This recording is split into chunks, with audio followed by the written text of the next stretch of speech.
It was a freezing November night in a remote Pennsylvania town when Elijah Cole checked into a cheap roadside motel. Room 6. He was exhausted from a long drive and just needed a bed. The motel receptionist, a pale, twitchy man with a shaking voice, barely looked at Elijah as he handed him the rusted key. "The heat don't work too well," the man muttered. "And that done single quotes to go poking around the basement." Elijah raised an eyebrow. "What basement?" The man didn't answer. Room 6 was what you'd expect. Flickering light, mold-stained wallpaper, and a musty scent like old blood trapped beneath the floorboards. Elijah didn't care he needed sleep, but at 2:13 a.m., a sound woke in. Knocking. Soft and even, coming from behind the wall. He sat up.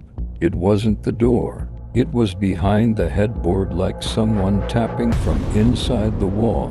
He pressed his ear to the surface. The knocking stopped, but then he heard something worse. Whispers, faint, almost inaudible. A woman's voice, repeating something again and again. "Please." He's still down there. Chills ran down Elijah's spine. He stood, scanned the room, and noticed something strange. A seam in the wall, like a hidden door, was barely visible in the moonlight through the curtains. He touched it, and it creaked open. Behind it was a narrow stairway descending into darkness. He hesitated, but curiosity won. With only the flashlight from his phone, Elijah stepped into the cold, damp void. The stairs groaned under his weight. The air smelled metallic iron-like, blood-like. At the bottom was a door. It was slightly ajar. He pushed it open and gagged. The room was lined with meat hooks. Chains dangled from the ceiling. The walls were smeared with handprints, bloody, frantic, human.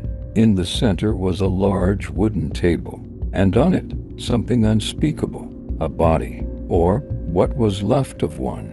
No skin, eyes gone, teeth arranged in a smile on the table beside it. The arms had been tied, fingers broken backward, carved into the chest, in jagged letters, "Stay out of my room." Elijah stumbled backward and dropped his phone. The light flickered and landed facing the wall. That's when he heard breathing, heavy, wet. Behind him, he turned. A man stood there, tall, shirtless, his face covered in someone else's skin, crudely stitched to his own. In one hand, he held a hammer, the other, a camera. "You shouldn't have come here," the man rasped, saliva dripping from his mouth. "But since you did, I'll make you beautiful." Elijah screamed, but no one heard him. The next morning, the receptionist smoked a cigarette outside, watching a black trash bag being dragged into the woods behind the motel. He didn't say a word. He never did. Room 6 would be empty again by nightfall, ready for the next curious guest.